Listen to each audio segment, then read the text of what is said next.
Location Mumbai 121 Ragini नायक राष्ट्रीय प्रवक्ता Congress party N का कांग्रेस पार्टी की राष्ट्रीय प्रवक्ता रागिनी नायक इन दोनों महाराष्ट्र विधानसभा चुनाव के प्रचार में है। आज उन्होंने मुंबई की चारकोप विधानसभा में कांग्रेस उम्मीदवार यशवंत सिंह के प्रचार के लिए उनके कार्यालय पहुंचे, जहां मीडिया से बात करते हुए मौजूदा सरकार सहित पीएम नरेंद्र मोदी और अमित शाह पर जमकर बरसी। रागिनी नायक ने मीडिया से बात करते हुए कहा कि भ्रष्टाचारी सरकार सिर्फ महाराष्ट्र में विश्वासघात की है। आज हर की वजह से साथ रहेंगे तो सेफ रहेंगे के नारा दे रहे हैं। चुनाव सर पर आया तो लाडली बहन योजना के जरिए लोगों को पैसे बांट रहे हैं। चीन को आंख दिखाने वाले प्रधानमंत्री को आज हिंदुस्तान में टमाटर आंख दिख रहा है। बढ़ती महंगाई और भ्रष्टाचार से जनता पूरी तरह से त्रस्त है। इस चुनाव में जनता मुंहतोड़ जवाब देगी।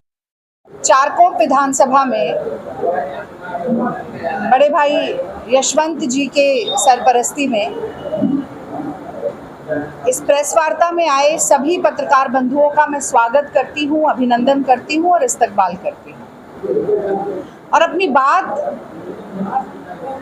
महाराष्ट्र के चुनाव के संबंध में इन पंक्तियों से शुरू करना चाहती हूं कि महंगाई की है मार, नौजवान है बेरोजगार, किसान आत्महत्या को लाचार, महिलाओं की अस्मिता है तार तार, ऐसी नाकारा और निकम्मी है मोदी और शिंदे की डबल इंजन सरकार। तो देखिए, बड़ा आश्चर्य होता है जब एक तरफ नरेंद्र मोदी जी की देश में सरकार चल रही है और महाराष्ट्र में भाजपा के साथ शिंदे गुट और अजीत पवार गुट की महायुति सरकार चल रही है, और कोई ऐसा व्यक्ति नहीं, कोई ऐसा वर्ग नहीं, कोई ऐसा समुदाय नहीं जो प्रताड़ित ना हो, परेशान ना हो, त्राहिमाम ना कर रहा हो। मैं खुद महिला हूं, इसलिए मैं महिलाओं की बात से शुरू करना चाहती हूँ।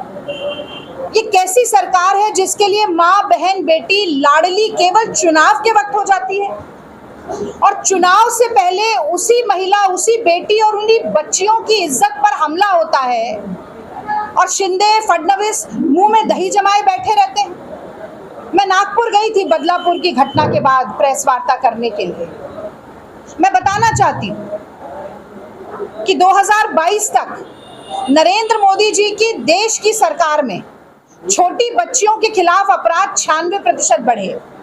वहीं महाराष्ट्र में पूरे देश का अगर हम एक आकलन करें तो छोटी बच्चियों के साथ यौनाचार, दुराचार और यौन शोषण में महाराष्ट्र नंबर 1 पर आता है। पूरे देश में रोज 86 बलात्कार होते हैं, जिसमें से 21 महाराष्ट्र में होते हैं। एक ऐसा प्रदेश जो अपनी संस्कृति के लिए, अपनी सभ्यता के लिए, नारियों के सम्मान के लिए जाना जाता था, उसकी दुर्गति बनाकर आज लाडली की बात करते हैं तो पता चलता है कि हाथी के दांत में खाने और दिखाने में कितना फर्क होता है। और मैं तो कहूंगी कि हाथी के दांत में भी उतना फर्क नहीं होगा जितना भाजपाइयों के और संघियों के आचरण में, व्यवहार में और वचन में होता है। जब कांग्रेस की सरकार रहती है, चाहे वो यूपीए की बात करें या यहाँ पर महाविकास आघाड़ी की सरकार रही हो, तो महिलाएं जाती थी बाजार में सामान खरीदने, बटुआ लेकर और थैला भर सामान लेकर आती थी। और आज महंगाई की ऐसी मार है कि थैले में पैसा लेकर जाएं तो बटुए में सामान आ जाए, वो भी मेहरबानी हो। मोदी जी ने कहा था कि चीन और पाकिस्तान को लाल आंख दिखाएंगे। आज बाजार में जाकर भाव पूछे, टमाटर हमें लाल आंख दिखा रहा। पेट्रोल डीजल 100 के पार हो चुका है, लहसुन 500 किलो पहुंच रहा है। तो दिक्कत यह है कि डिग्री है पर नौकरी नहीं है, शौचालय है पर पानी नहीं है, सिलेंडर है पर गैस नहीं है, दुपहिया तिपहिया वाहन है पर पेट्रोल और डीजल नहीं है, थाली है पर खाना नहीं है, जीवन है पर खुशी नहीं। और इसे अगर अच्छे दिन कहा जाए तो फिर जनता कह रही है कि हमारे पुराने दिन ही अच्छे हैं, इन अच्छे दिन से तो कोई निजात दिलाए। मैंने महिलाओं की बात की और उसके साथ महंगाई की बात इसलिए जोड़ी क्योंकि महाराष्ट्र की हर गृहिणी ये बात अच्छी तरह से जानती है कि अगर एक बार और महायुति सरकार आई तो अगले 5 साल के लिए उसके घर का बजट सत्यानाश हो जाएगा, उसके बच्चों को नौकरी नहीं मिलेगी, और जो उसका पति व्यवसायी हो, कहीं काम करता हो, जो भी हो, पेट पे एक बार और जबरदस्त लात पड़ेगी। अब मैं नौजवानों की भी थोड़ी बात करें। सबसे ज्यादा आत्महत्याएं जिन प्रदेशों में होती है, पहले, दूसरे, तीसरे नंबर पर हमेशा महाराष्ट्र रहता है। मोदी जी ने क्या कहा था 2014 में? मैं मोदी जी की इसलिए बात कर रही हूं क्योंकि आज भी महायुति में अगर हम क्षेत्रीय नेताओं की बात ना करें तो सबसे बड़ा चेहरा मोदी जी हैं। तो 2014 में 2 करोड़ नौकरियों की बात होती, जब हिसाब मांगा जाता है तो कह देते हैं कि नाली की गैस पर पकौड़े तलिए।